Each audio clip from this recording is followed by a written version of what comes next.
देश के कई राज्यों में मानसून का असर रहने वाला है। आईएमडी ने 22 राज्यों में बारिश, आंधी और बिजली गिरने का अलर्ट जारी किया है। दिल्ली में बादल छाए रहने के साथ हल्की फुहार पड़ सकती है। उत्तर प्रदेश में कई जिलों में भारी बारिश की संभावना है। उत्तराखंड और हिमाचल प्रदेश में भी भारी बारिश के साथ आंधी और वज्रपात का खतरा है। बिहार और झारखंड में बारिश के साथ तेज हवाएं चल सकती है। वहीं राजस्थान के सिरोही, जालोर और पाली में भारी से अति भारी बारिश का ऑरेंज अलर्ट है। मध्य प्रदेश में 50 किलोमीटर प्रति घंटे तक की हवाएं चल सकती हैं। वहीं पूर्वोत्तर में बारिश बढ़ेगी, जबकि कर्नाटक में भारी बारिश जारी रह सकती है। आइए आपको इस वीडियो में दिखाते हैं पूरे देश के मौसम का हाल। नमस्कार, मैं हूं आकांक्षा और आप देख रहे हैं न्यूज़ 18 का डिजिटल प्लेटफॉर्म। देश के कई हिस्सों में मानसून इस वक्त पूरी ताकत से सक्रिय है। कहीं आसमान से आफत बरस रही है तो कहीं तेज हवाओं और बिजली गिरने ने चिंता बढ़ा दी है। असम और गुजरात में बारिश के कारण हालात इतने बिगड़ चुके हैं कि सेना को मोर्चा संभालना पड़ रहा है। अब आईएमडी ने अगले कुछ दिनों के लिए 22 राज्यों में बारिश, आंधी और वज्रपात का अलर्ट जारी किया है। यानी कि अब आने वाले दिनों में मौसम कई इलाकों के लिए राहत से ज्यादा चुनौती लेकर आ सकता है।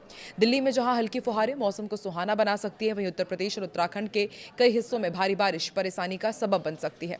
कुछ इलाकों में 30 से 70 किलोमीटर प्रति घंटे की रफ्तार से हवाएं चलने का अनुमान है। ऐसे में मानसून की बारिश का मजा लेने से पहले सावधानी बहुत ज्यादा जरूरी है। मौसम विभाग के मुताबिक बारिश का असर सिर्फ उत्तर भारत तक सीमित नहीं रहेगा। पूर्वोत्तर भारत में आने वाले दिनों में बारिश की गतिविधियां और बढ़ सकती है। मध्य और पूर्वी हिमालय की तलहटी में भी अगले 4 से 5 दिनों तक बारिश का दौर जारी रहने का अनुमान है। दक्षिण भारत में बारिश की तीव्रता कुछ कम हो सकती है, लेकिन तटीय और दक्षिण आंतरिक कर्नाटक में अगले 2 दिनों तक कहीं कहीं भारी से बहुत भारी बारिश होगी। 3 से 8 अगस्त के बीच हिमाचल प्रदेश, उत्तराखंड, जम्मू कश्मीर, पंजाब, हरियाणा, दिल्ली, उत्तर प्रदेश, राजस्थान, मध्य प्रदेश, छत्तीसगढ़, बिहार, झारखंड, पश्चिम बंगाल, ओडिशा और पूर्वोत्तर के कई राज्यों में मौसम बदलता रहेगा। कई जगह भारी बारिश के साथ आंधी और बिजली गिरने का खतरा भी बना रहेगा। दिल्ली में 3 अगस्त के बाद मौसम बाकी के कई राज्यों की तुलना में थोड़ा नरम रह सकता है। आईएमडी के पूर्वानुमान के अनुसार दिल्ली में 5 अगस्त तक बादलों का डेरा रहेगा। सुबह से दोपहर के बीच कुछ इलाकों में 1-2 बार बहुत हल्की से हल्की बारिश हो सकती है और फिर 4 और 5 अगस्त को भी बादल छाए रहेंगे। कुछ स्थानों पर हल्की बारिश की संभावना है। इस दौरान करीब 12 से 13 किलोमीटर प्रति घंटे की रफ्तार से हवाएं भी चल सकती है। यानी दिल्ली वालों को फिलहाल झमाझम बारिश के जगह बादल और हल्की फुहार का सामना करना पड़ेगा। मौसम सुहाना जरूर होगा, लेकिन उमस पूरी तरह से खत्म नहीं होगी। उत्तर प्रदेश की यदि बात की जाए तो उत्तर प्रदेश में आने वाले दिनों में कई जिलों में भारी बारिश की संभावना है। लखनऊ, सीतापुर, हरदोई, उन्नाव, बाराबंकी, अयोध्या, गोंडा, बहराइच, श्रावस्ती, मेरठ, बागपत, बिजनौर, मुजफ्फरनगर, शामली, मथुरा, आगरा, फिरोजाबाद, एटा, कासगंज, बदायूं, बरेली और मुरादाबाद समेत कई जिलों में मौसम बिगड़ सकता है। वहीं जौनपुर, वाराणसी, प्रयागराज, मिर्जापुर और सोनभद्र में भी बारिश की संभावना है। आईएमडी के अनुसार पूर्वी और पश्चिमी उत्तर प्रदेश में आने वाले दिनों में कहीं कहीं भारी बारिश हो सकती है। पूर्वी उत्तर प्रदेश में 6 से 8 अगस्त तक भी सामान्य से मध्यम बारिश का दौर जारी रहेगा। ऐसे में अगले कुछ दिन राज्य के लिए मानसून के लिहाज से काफी सक्रिय रह सकते हैं। बिहार में बारिश के साथ वज्रपात का खतरा, तेज हवाएं भी चलेंगी। बिहार में 3 से 8 अगस्त तक अधिकांश हिस्सों में बारिश और वज्रपात की संभावना है। 3 अगस्त को गोपालगंज, सिवान, किशनगंज, सुपौल और पश्चिम चंपारण में भारी बारिश का अनुमान है। उत्तर मध्य, उत्तर पूर्व और दक्षिण पूर्व बिहार के साथ पूर्वी और पश्चिमी चंपारण तथा सारण में 30 से 40 किलोमीटर प्रति घंटे की रफ्तार से तेज हवाएं चल सकती है। 4 और 5 अगस्त को औरंगाबाद, भभुआ, भोजपुर, बक्सर, गया, रोहतास, बांका, भागलपुर, जमुई और नवादा में भारी बारिश हो सकती है। यानी बिहार में बारिश के साथ बिजली और तेज हवा का खतरा भी बना रहेगा। मौसम विभाग ने लोगों को सतर्क रहने की सलाह दी है। वहीं झारखंड में भी मानसून सक्रिय रहेगा। आईएमडी के अनुसार 3 से 8 अगस्त के दौरान राज्य के कई हिस्सों में बारिश होने की संभावना है। 2 से 6 अगस्त के बीच कुछ स्थानों पर भारी बारिश हो सकती है। बारिश के साथ तेज हवाओं का दौर भी देखने को मिलेगा। ऐसे में निचले इलाकों में जलभराव और स्थानीय स्तर पर आवाजाही प्रभावित होने की आशंका से इनकार नहीं किया जा सकता। अगले कुछ दिन झारखंड में बादल, बारिश और तेज हवा के लिहाज से महत्वपूर्ण रहेंगे। राजस्थान में भी मानसून का असर कई इलाकों में तेज रहने वाला है। मौसम विज्ञान केंद्र जयपुर ने सिरोही, जालोर और पाली में भारी से अति भारी बारिश को लेकर ऑरेंज अलर्ट जारी किया है। इन इलाकों में मेघ गर्जन, वज्रपात और 30 से 40 किलोमीटर प्रति घंटे की रफ्तार से तेज हवाएं चल सकती है। इसके अलावा अजमेर, बांसवाड़ा, बारा, ब्यावर, भीलवाड़ा, बूंदी, चित्तौड़गढ़, डूंगरपुर, जयपुर, झालावाड़, कोटा, प्रतापगढ़, सलुम्बुर, राजसमंद, सवाई माधोपुर, सीकर, टोंक और उदयपुर समेत कई जिलों में येलो अलर्ट है।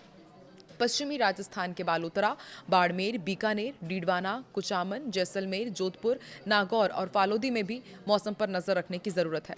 मध्य प्रदेश में बारिश और गरज चमक का दौर जारी रहेगा। दक्षिण पूर्वी राजस्थान और आसपास के क्षेत्र में बने कम दबाव के क्षेत्र के असर से राज्य में नमी आ रही है। इसी वजह से कई हिस्सों में बारिश का माहौल बना हुआ है। मौसम विभाग ने पूरे प्रदेश के लिए येलो अलर्ट जारी किया है। पश्चिमी मध्य प्रदेश के रतलाम, मंदसौर, राजगढ़, नीमच और गुना में भारी बारिश के साथ 40 से 50 किलोमीटर प्रति घंटे की रफ्तार से झोंकेदार हवाएं चल सकती हैं। भोपाल, उज्जैन, इंदौर, जबलपुर, सागर और ग्वालियर संभाग में 30 से 40 किलोमीटर प्रति घंटे की हवा और वज्रपात की चेतावनी है। भोपाल में बादल छाए रहेंगे और बारिश की संभावना है। अधिकतम तापमान करीब 29 और न्यूनतम 23 डिग्री सेल्सियस रह सकता है। पंजाब में 3 से 6 अगस्त के बीच कई स्थानों पर बारिश हो सकती है। 3 और 4 अगस्त को कुछ इलाकों में भारी बारिश की भी संभावना है। इसके अलावा 2 अगस्त और 7-8 अगस्त को भी कुछ स्थानों पर भारी बारिश का अनुमान है। हरियाणा भी उत्तर पश्चिम भारत में सक्रिय मानसूनी गतिविधियों से प्रभावित रहेगा। इस पूरे क्षेत्र में बादल और बारिश का दौर स्थानीय स्तर पर बदल सकते हैं। तेज बारिश की स्थिति में निचले इलाकों में जलभराव और सड़क यातायात प्रभावित होने की आशंका बनी रहेगी। लोगों को मौसम की स्थानीय चेतावनियों पर नजर रखने की सलाह दी जा रही है। उत्तराखंड में 3 से 8 अगस्त तक मौसम काफी सक्रिय रहने वाला है। देहरादून, पिथौरागढ़, हल्द्वानी समेत कई जिलों में पूरे सप्ताह भारी बारिश की संभावना है। कुछ स्थानों पर आंधी तूफान के साथ भारी बारिश भी हो सकती है और कई इलाकों में बिजली गिरने का खतरा भी है। पहाड़ी क्षेत्रों में लगातार बारिश की वजह से स्थानीय स्तर पर रास्तों और आवाजाही पर असर पड़ रहा है। ऐसे में लोगों को मौसम बिगड़ने पर अनावश्यक यात्रा करने से बचने की सलाह दी जा रही है। हिमाचल प्रदेश के चंबा, हमीरपुर, कांगड़ा, किन्नौर, कुल्लू, लाहौल और स्पीति, मंडी और शिमला समेत लगभग सभी जिलों में 3 से 8 अगस्त के बीच भारी बारिश का अलर्ट है। मौसम विभाग ने आंधी तूफान की चेतावनी भी दी है। इस दौरान करीब 50 किलोमीटर प्रति घंटे की रफ्तार से हवाएं चल सकती है। पहाड़ी क्षेत्रों की यदि बात की जाए तो तेज बारिश के दौरान स्थानीय स्तर पर भूस्खलन और यातायात संबंधी परेशानी का खतरा भी बढ़ सकता है। जम्मू कश्मीर का भी आपको अपडेट देते हैं। यहाँ पर भी मूसलाधार बारिश की संभावना है। कुछ स्थानों पर भारी बारिश हो सकती है और इसके साथ आंधी तूफान की भी आशंका है। कुछ इलाकों में 30 से 50 किलोमीटर प्रति घंटे की रफ्तार से तेज हवाएं चल सकती हैं। पहाड़ी और संवेदनशील इलाकों में रहने वाले लोगों को मौसम विभाग के अलर्ट पर खास ध्यान देना होगा। पूर्वोत्तर भारत में आने वाले दिनों में बारिश की गतिविधियां बढ़ने का अनुमान है। आईएमडी के अनुसार अगले 5 दिनों के दौरान कई स्थानों पर भारी से बहुत भारी बारिश हो सकती है। असम में पहले से ही बारिश के कारण हालात गंभीर हैं और सेना को राहत और बचाव कार्य में उतरना पड़ा है। ऐसे में पूर्वोत्तर के राज्यों में अगले कुछ दिन खासे चुनौतीपूर्ण रह सकते हैं। भारी बारिश के कारण स्थानीय स्तर पर भी बाढ़, जलभराव और आवाजाही में बाधा जैसी समस्याएं सामने आ सकती है। दक्षिण प्रायद्वीपीय भारत में आने वाले दिनों में बारिश की तीव्रता कुछ कम होने के अनुमान है। हालांकि तटीय कर्नाटक और दक्षिण आंतरिक कर्नाटक में अगले 2 दिनों तक कहीं कहीं भारी से बहुत भारी बारिश हो सकती है। यानी दक्षिण भारत में मानसून पूरी तरह शांत नहीं होगा। कर्नाटक के प्रभावित इलाकों में भारी बारिश के कारण जलभराव और स्थानीय स्तर पर यातायात प्रभावित हो सकता है। मौसम विभाग की चेतावनियों को देखते हुए संवेदनशील इलाकों में सावधानी जरूरी रहेगी। तो देखिए, मौसम विभाग ने आने वाले दिनों के लिए सावधानी जारी की है, अलर्ट जारी किया है। आप देश के किस हिस्से से ताल्लुक रखते हैं और वहां पर अभी मौसम का क्या हाल है, कमेंट सेक्शन में जरूर बताएं।